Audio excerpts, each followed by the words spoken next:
All right, cheers to that. Cheers, brother. Oh, you're almost done. You're gonna speak some truth, right? All right. No, I'm not gay. I know you guys are all sad. Is that what's going on? No, I'm fucking with you. That's the first question everybody's asking you. Yes, I get it a lot, and I'm sick of the accusations. No way. All right, guys, welcome back to the Late Night with JNR. It's your host, Jesus, and today I got a very special guest that flew in all the way from Virginia. Is that so? Yeah, Virginia. All right, so introduce yourself to everybody. My name is Carlos Zamora. I go by CALITO Ventura. I'm an artist originally from Chicago, and here with Jesus. Baby. Shout out Late Night with JNR. Absolutely. Where'd you let's take it back. Where'd you get CALITO from? How did that come? CALITO. So that's how I knew you from CALITO, and I'm like, what's his name? And then you came out with Carlos. Yeah. Well, okay. I go by CALITO now if I'm not at work. Really? Yeah, if I'm not at work. But at work, you're Carlos. Carlos, family, Carlos. But I got Carlitos, Carlangas my whole life growing up. Carlangas? Yeah, Carlangas. Oh, I like that. Yeah, I always had long hair and a long love and passion for sports. You always had long hair? No, yeah, crazy. All super long, bro. No way. Well, I used to skate. I used to be a skater. For real? Yeah. No shit. Yeah. But I got the name CALITO too. I stemmed it the way I wrote it specifically. There's no R. It's just CALITO because I stayed in Cali for a bit. Okay. So I got like that Cal? Like that Biggie track going back to Cali. Oh, back that's awesome. to Cali, it's CALITO. Cali 2. Okay. Stupid, I know. I like that. Very dumb. That's cool. But I like it. And then that just stuck. Yeah. People shorten it. They go Lito or Los, you know? Los, yes. You know what? I got one of my boys' name is Carlos too, and he says, hey, call me Los. I'm like, I ain't gonna call you that shit. He said, hell no. Hell no. How old are you, bro? I'm 26. 26. Yeah, you're young. I'm 26, 1998. Shout out 90s babies. Hey, I don't care what anybody says. If you were born in the 90s, you're a 90s baby. 99 counts, 98 counts, 97 counts. I beg to differ on the 90s baby, 99. You're not. You're a 90s baby, bro. Okay. Well, I mean, you got the old school background, which is good. So tell us a little bit about how you started rapping. Like you became an artist. You started jumping right into it. Yeah, because that's what you do. You're an artist, right? Yeah. So one of the very first things I ever wrote actually was it was like a diss track to my ex who had cheated on me. She cheated on me, bro. Is that what got you motivated? Swear to God, bro. For real? So I was always into poetry. I was always writing. I wrote a gothic novel when I was in high school. Okay. It was not a novel, sorry. A gothic short story. And I submitted to like citywide competition. I wrote another story when I was in grade school. I submitted it to the public schools, like CPS. Oh, really? Yeah, I loved writing growing up. And, what did they say about that? Did they like it? So I won the school one for my grade in grade school. I think it was like in 6th grade. They picked one from each grade. Yeah. I think it was only 5th through 8th or 6th through 8th. And they picked one from each. So I got picked from my school. Really? But then it goes to like, it's like an actual tournament, like a competition and stuff. And I didn't get it further than my school. But I was also. Well, you got elected like and they. 11, 12. That's big things. You know, when I was in, how old was I? I think I was in third grade, fourth grade maybe. I think it was 4th. They ended up making me, the school ended up making me do a picture because one of my friends, I guess, he, at the time it didn't really click, but he passed away. He passed away, and I don't know. Yeah, I really didn't know what happened, but they ended up having the whole class like, hey, write something that reminds you of this person, and I actually ended up doing this drawing of a house, flowers, suns. Me and him were like running up to the house, and that's beautiful, man. It's crazy because I was always good with the pen. I was always good at drawing, and they loved that picture, and they put it up on the principal's office. Really? And they kept it there for like till I went to high school, and they're like, "Hey, your picture's still up there." No, that's I'm crazy. like, "No shit." It's I'm like, "That's a long time." So, I guess if you got a passion, you just got to pursue it, right? Yeah. That's awesome. Yeah, I've always been passionate about like writing in general. And then growing up, hip hop was like a taboo until I was like, I want to say like whenever College Dropout came out. What was first? No, Late Registration. Late that was the first Registration. album my mom ever bought me. Was Late Registration by Kanye, with the teddy bear and the school uniform. Yes. Um, Kanye. I got the Kanye Yeezy Bears. You yeah, see them? dude, I Got saw the the Yeezy yeah. Bears. It's sick. Sick setup here. I wish you guys could see what I'm seeing. But yeah, dude, that was the first time my mom introduced me to like rap and allowed me to like willingly be like, yeah, you can listen now, because he's from Chicago, so he's putting on for us. Yeah. Before that, it was all rock and roll. She's like, only let me listen to rock, country, That's cool. Spanish music. Yeah. And that was her way of like introducing me to hip hop, and I fell in love immediately. I was like, oh, this is sick. Damn. Sorry. And then I found out that he was from Chicago. I found out that he was from like the South Side. Yeah. All that. I don't know. I can't say. I don't want to say I relate to Kanye, but at the time, I mean, you feel like it's a normal kid that that's yeah. bringing music out there, and I mean, yeah. look at him now, right? Yeah, dude, it's crazy. So so the ex-girlfriend, that's what inspired you to start writing. So I was always writing, and I was also that friend that like when you get high or like lit with them as a kid, like I would freestyle.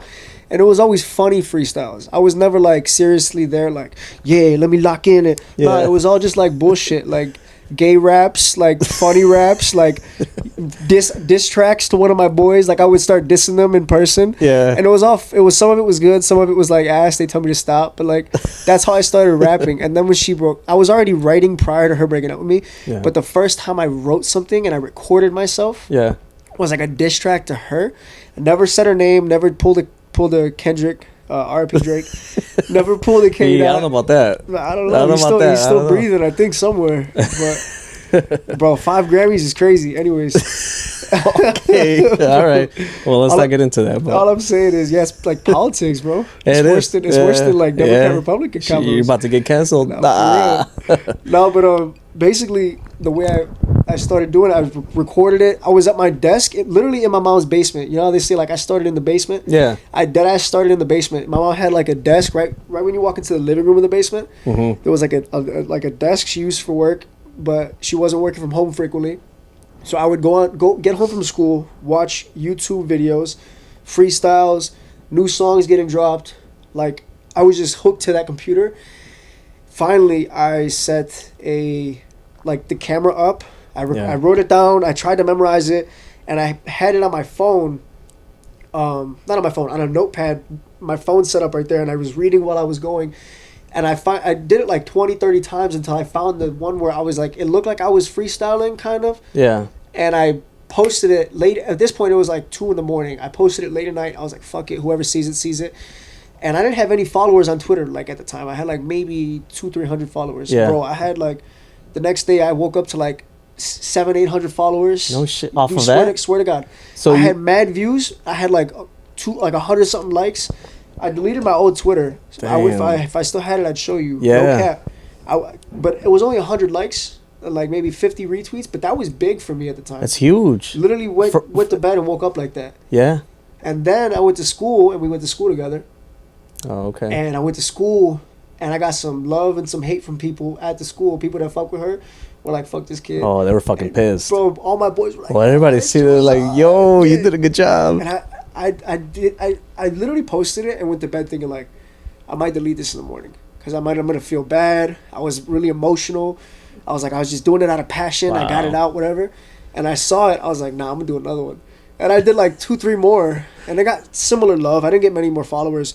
Yeah. I think I closed that page out with like 1,200 followers, 1,300 followers. Oh, that's love. But yeah, bro, I got some good love, and it gave me confidence to want to do it more. And at that point, I was like 16, 17, and then I found an engineer by me. You know, actually, you had him on the podcast before. You know, Lofa, Matt. He has a trucking company. Yes. Your boy Ryan's boy. Yes, Mateo, yeah. Yeah. So he used to be in a rap group with this boy named Joshua Hernandez. He's a boxer. No, yeah, I know him too. Yeah, I know who they are. Yeah, bro. So they were big when I was a kid, bro, doing shows in the neighborhood, and I found out where they were recording, and I went to that recording studio. I forgot what it's called, but I went to the dude that claimed to be recording them or did a couple songs with them. Yeah. And that was the first spot. I was like, I want to go with somebody that knows what they're doing. Yes. Right? Because I don't know what I'm doing. So I need to have somebody in the room. Like, there's got to be, like, a pilot's got to have a co-pilot type shit. Right. So I found their engineer, started going there. And then I dropped a whole mixtape By like 18 years old, I dropped it on SoundCloud. Really? Yeah. I was going by the name Los the Messiah. Los the Messiah. Los the Messiah. Because I thought I was going to be the savior of rap. That's how... Swear Is that what it was? Bro, swear to man, God. you were confident to the max. Bro, that video gave me bloop like the biggest balls you could think of, dog. I was... Hey, I feel that, man, because that's what happened to me in TikTok.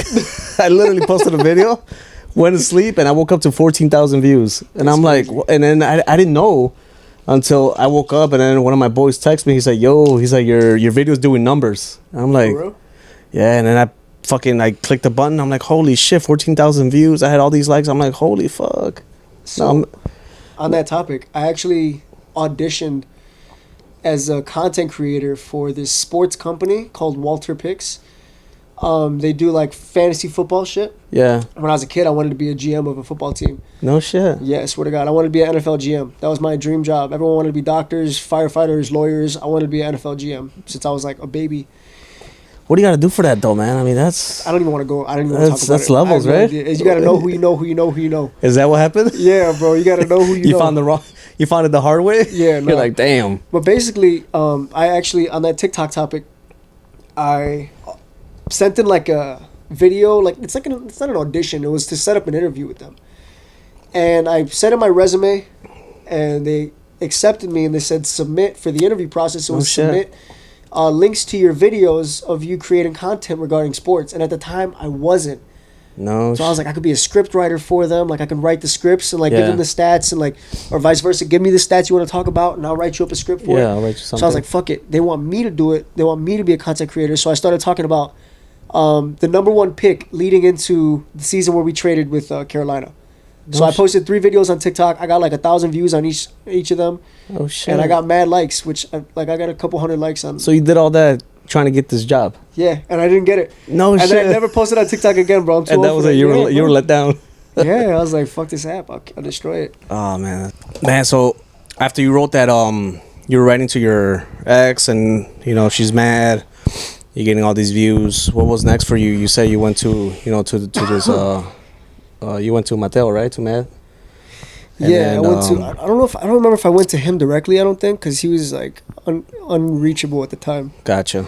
Because for a good stretch, bro, they were big. Like, in our neighborhood specifically, too, bro, everybody knew Lofa. They had girls walking around with shirts on. No swear way. to God, bro, they were... You got some fucking merch? They had some merch, bro. I swear to That's God. That's crazy. Yeah, I don't know if he remembers me, but I remember him. We met a couple times, too. Yeah, I'm sure he does. If you see... Well, he's going to check you out right now. Hopefully, man. We'll see. No, but... So after that, I mean, I know you've been working on some songs, and your shit sounds good, bro. Like, your shit, like, at this level, I feel like you could, like, listen to it, whether you're in your car, whether you're trying to vibe. It's just. I put it in my dealership too. I put it in the dealership. I put the song in, and I was like, "This sounds good." Yeah, it was playing in the whole intercom. I appreciate you, man. And it sounded pretty good. It's like smooth. Everybody, please check him out, man. He's got some good music, and he came. I mean, I didn't listen to your previous stuff, but I mean, it sounds like you've been leveling up your shit, man. Yeah. So fun fact. When it comes to my old shit that I have on SoundCloud. Yeah. I dropped like 13 songs on SoundCloud.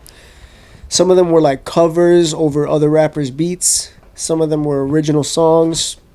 Actually, I found this. I don't even remember where I found it exactly, but I found this discography, like 10 tracks of Kanye's. I think it was on SoundCloud I found it. Yeah. And I verified it. Like, I looked into it and I found out that it was real.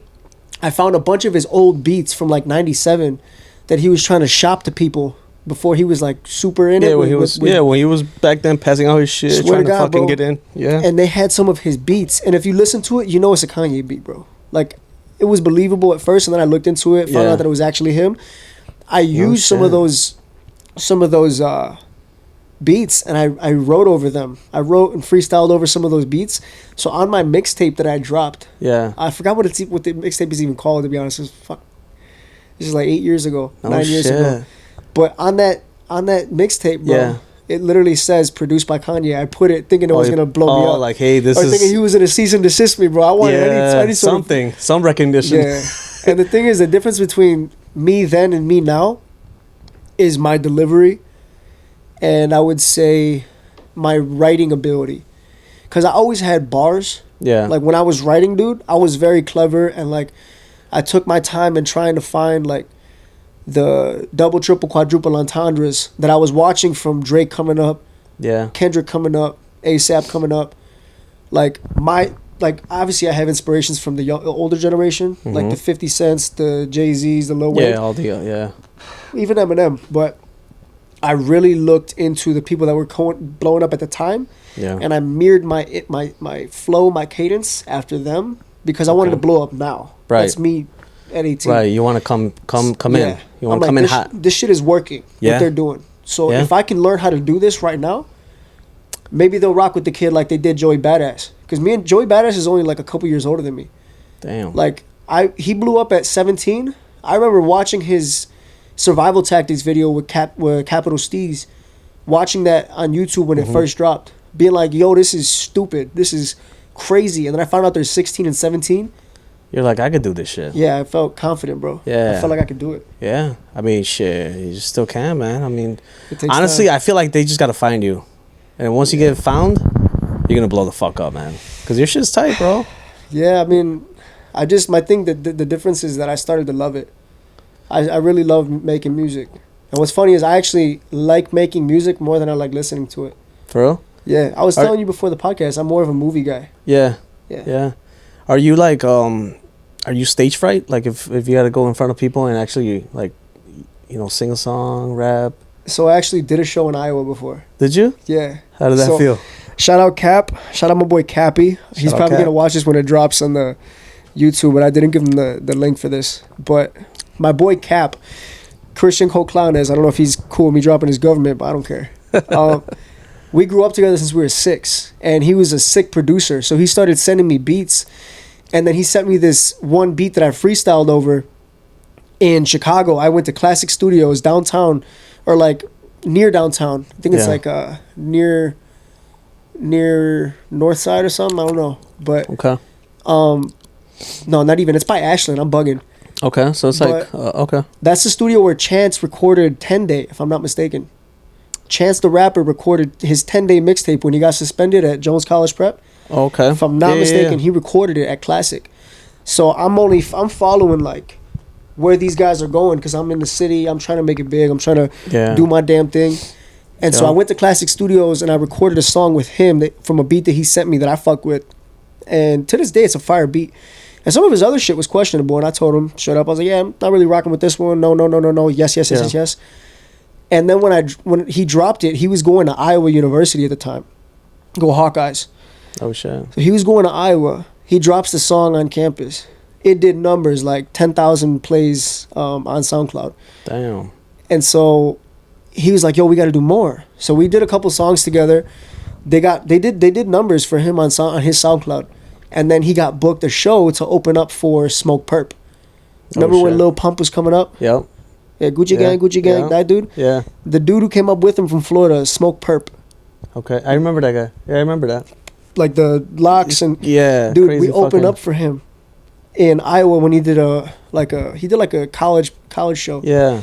We opened for him, and I got the backstage artist pass and everything, and it was sick. And damn. Yeah, dude, so first off, I hope Smoke Perp don't hate on this, but he was on something that night. He did not perform well. Nah. People were telling us that we performed better than Smoke Perp. Hey, sometimes it happens like that. Bro, sometimes I thought they were gassing. I'm like, get the fuck. But that's probably what it is. Like he thinks he's good, and then he fucking gets, I don't know if he's on drugs. Something happens, and they just don't perform. And because it happens with like a comedy show too. I'm like, these motherfuckers perform better than the main.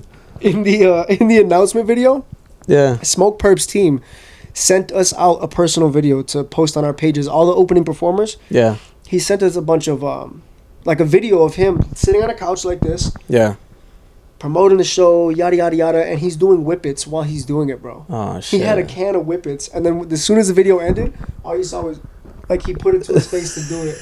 And it was like cut. And it just cut it right there. Yeah. Oh hell that was the no. first thing me and Cap noticed. We were like, damn, bro, like he's off some shit. Oh my god. But yeah. But how did it feel going up there, man? How did it feel being in front of all this audience, man, and just everybody looking at you? Yeah. All eyes on you. I'm you never know? gonna forget, because the thing is, it was a big show. There was like It wasn't like a regular like college bar. Yeah. It was like a college bar where it's like a bar and big floor in the front. Then in the back, they can put tables up there for like food. They can have like half tables, half bar. They set up the stage and there was no tables. So there was like at least 300-400 people there. So people were, instead of tables, there were people there. And the thing is, bro, so that's a lot of fucking 400 people. It doesn't sound like a lot of people. That's a lot of people, bro. So I got the hiccups. That's It doesn't all good. sound like a lot of people, bro. But when you're in a confined space where the capacity is only like a couple hundred, and you blow the capacity. I mean, obviously not me. They weren't there to see me. Right. But when there's more people there than expected, bro, we had our own section in the back where there was like, all the artists got free champagne. That was one thing that was cool. Oh, that's cool. Shout out Smoke Perp's team. I think they did that. I don't know. That's cool. But if you were performing, there was like a little. There's like multiple bars. Obviously, you can go order from. Yeah. One of the bars was just for us, like VIP. Oh, you get to go. off. Yeah. Oh, So that we feels went back good. there. That feels good. They were like, "Here you go." I was like, "Well, I didn't order this first show." I was like, "We didn't order champagne." They're like, "Yeah, we know it's you're an artist, right?" And I was like, "Yeah." They're like, "You're performing?" I was like, "Yeah." And they're like, "This is for you." So we're like, "Oh, sick." They were like, "So we just get the one?" They're like, "No. You can get us free champagne all night." They're like, "You could pop bottles, you have free champagne. Yeah. If you want to get anything else, we accept tips." So they it was like an open bar basically. Damn. We did the show completely hammered because Cap was nervous and he wouldn't tell me he was nervous because he's like 6'4", confident dude. Yeah, he just looks like he's ready to handsome. fucking go. Dude, he's ready to fuck. He's ready to go. He's fucking locked in all the Yeah. time, dude. He's got Yeah. life on easy mode. And this motherfucker slams his first bottle, and then he's asking me for mine, and I'm trying to catch up to him. Oh man. So we did the show lit, but there's a recap video that got deleted because Smoke Perp gave the dude who recorded it is one of Cap's boys. He gave him like a cease and desist. And Oh, shit. yeah, bro. So we did the show, nervous as hell, got rid of the nerves. All I didn't perform. I like did my songs, Yeah. jumping up and down. Literally think about your favorite artist performing and what you think they would do. That's all I was doing. Okay. I was doing a reenactment because I wasn't being myself. I wasn't true to myself.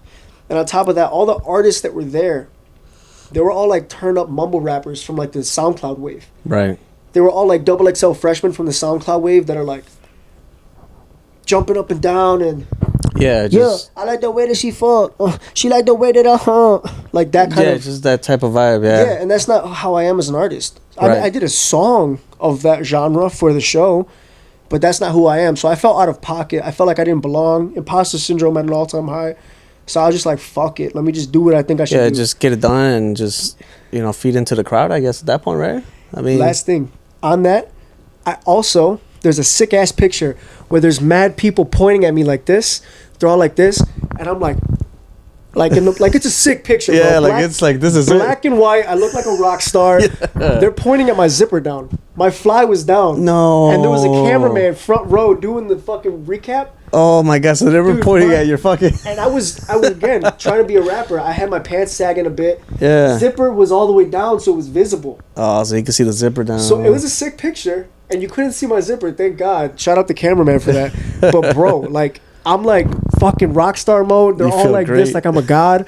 Cap is even looking at me, and then I remember because right after that moment where I see all these people pointing at me, Yeah. Cap's manager comes behind me and goes, "Bro, you're fly." No, not Cap. The dude that performed after us, right before Smoke Perp. Yeah. We were like the second to the last before Perp. His manager comes up to me and goes, "Bro, your fly's down." And I was like, "Oh fuck!" So I zipped it up before the next set. Damn. But yeah, bro, super embarrassing. Man, but that was a vibe right there. It's just to show you how it is, But Yeah. like you said, it's something that you didn't, you weren't accustomed to, and it's not your vibe. So No. I think you got to get into that level where you feel like, hey, this is where I want to be, and Yeah. you just got to perform, man. You know what I mean? Yeah, I feel much more comfortable and confident with who I am, not only as an artist but as a person now. Yeah. Like What's your biggest motivation right now? my son. Your son? Yeah, How old is he? he just turned 2. 2-year-old. Yeah, he just What's his turned name? Caden Roman. Hey, shout out Caden, man. Cairo. Shout out Cairo, my baby Kai. Cairo. Kaidan, my love, my world. Yeah, kids change you, man. Kids change you. Kids push you. Sometimes when you don't feel like doing shit, you just look at them and you're like, fuck, I gotta get up and grind. For better or worse, they change you. Yeah. Yeah, You know? and it's crazy, man. It's like, The crazy thing about deadbeat dads is they were worse before the kid. Believe it or not, they were no, they weren't. They weren't as bad before the kid. The kid made them worse, which is terrible to think about. yeah, And then the good dads that you see, like the awesome dads, the kid made them better. So I Yeah. feel like whatever you are destined for, the child will just amplify. 100%. If you're a shitty person, if you don't care about anything but yourself, if you're selfish, best case scenario, all you can pray for is that a child will change that. But having one, hoping it does, is not the answer. I see a lot of people having kids trying to save a relationship or trying to save a marriage or trying to get married. It's not the way to go. Like 100% Jeremy was son. on here too. Jeremy, I went to high school with him. Yeah, Shout out Jeremy, Jeremy. man. Yeah, he's a cool guy, man. Shout out Jeremy. But what he said, I really resonated with too on the podcast where he's talking about his girl Emily. I know her too. Okay. Shout out Jeremy. Shout out Emily. But he was saying that he didn't know anything other than like meet a girl, have a baby, have a couple. That was it. Like, you know, like Yeah. I'm sure a lot of us grew up like that. Yeah. I know my dad's got a couple kids from a couple women. No disrespect, but that's just his reality. And Yeah. like Jeremy was like, that's what I thought was love. And then he met the love of his life. Yeah. You know, shout out to them. And you know, it changes your perspective. And I feel like you can't have a kid until something like that happens. Mm-hmm. You know? Yeah. Like if I had a kid when I was 21, dude, I'd be fucked. I was not where I needed to be mentally, or yeah. I didn't even know who I was. How am I going to help this kid figure out who he is? Right. Right. You know? Yeah. Until you find yourself, I think you can try to figure out after that, man. It's but at the same time, you don't know when you're ready until that shit hits you, right?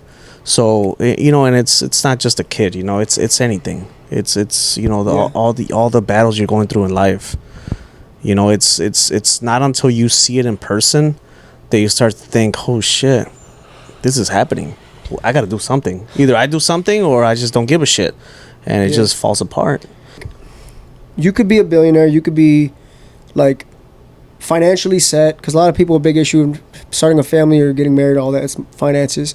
Always. Number one leading cause for divorce is marriage. No, I'm kidding. It's divorce. It's divorce. It is. But I mean, it's finances. So Financing is the number one thing. Yeah. I mean, but the thing is you could think you're ready for a kid. You're never truly ready, dude.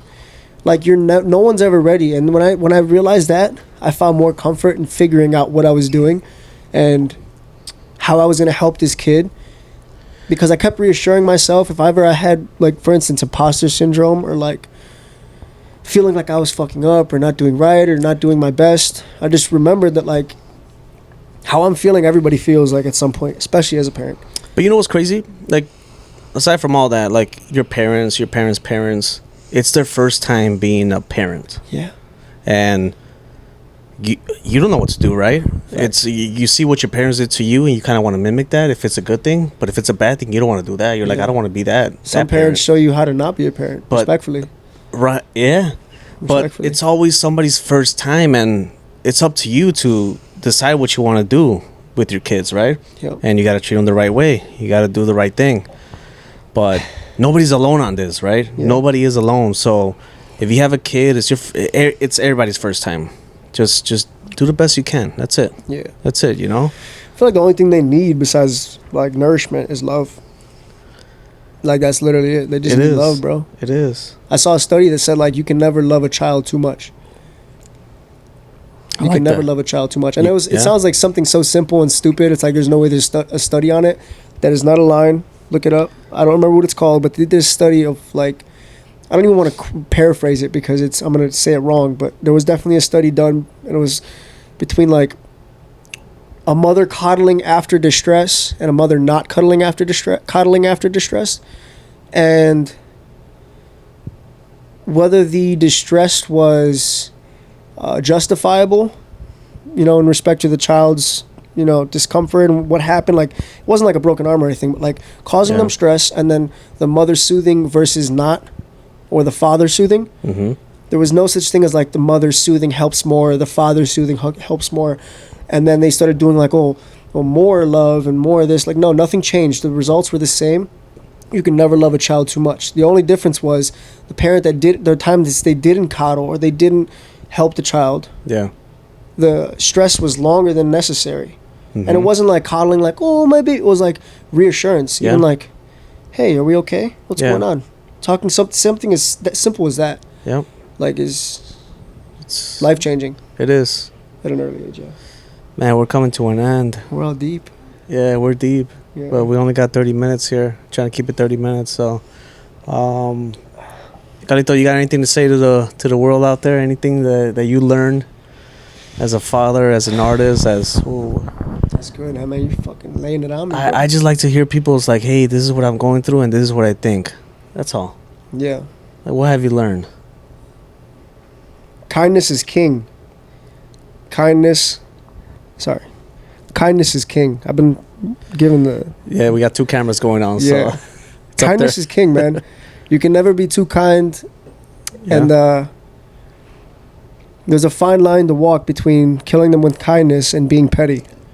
Okay, so make sure you teeter on the side of, the former. Absolutely, man. Yeah. And as an art, that was just as a person and as a father. As an artist, don't give up, man, because I haven't made the money that I'd like to make from my music yet. I haven't gotten the recognition or the notoriety or the responses that I'd like to get from the people that I'd like to get it from.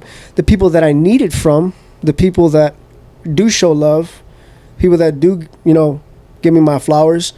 It's from the people that I need it from, that I want it from. The people that I would like to see, I haven't gotten it yet. So that just gives me something to keep pursuing and chasing. So regardless of your medium, whether it's music, whether you're an aspiring actor, whether you want to start a podcast, whether you want to be a streamer and play video games, keep doing what you're doing for you and for the reasons why you started. Yeah. Don't do it for the destination or the outcome or the result. Do it for the journey, because I'm still going hard as if I got millions of people watching me, because I know I will, And that's not because I want that or need that. I just want to set my son up for the life that I could only imagine for myself. So I'm not going to quit until he gets what he deserves. It's no longer about me. 100%. So regardless of what you do, give it your all. Be passionate about it. Regardless of what you got going on for you or you don't got going on for you. Mm-hmm. What you have is what you need in that moment. It's meant to be that response. So Absolutely. just keep it pushing, man. Give a fuck what people think. Keep grinding. Do you. That's all it is. Do you. Love yourself. Love the people around you. Spread kindness. And that's all you need. Hell yeah. Cheers to that, man.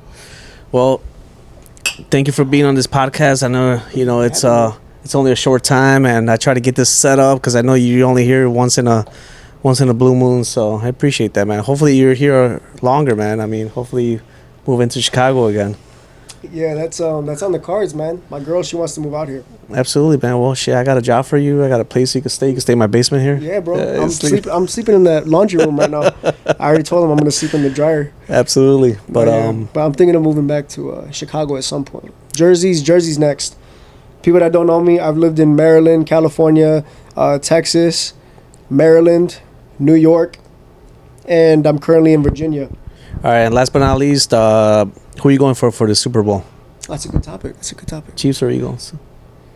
The Chiefs can't win again, but I think they will. Did you hear the headline that like half the defense of the Eagles got the flu? I heard about it. Yeah, it's all right. That's that black magic, baby. That's that Chiefs black magic. Nah, I want the Eagles to win. I don't think they will. Here's my prediction for the next 2 years in football, the next 12 months. Chiefs win the Super Bowl to the Eagles. It's a close fight. Okay. Chiefs win, obviously.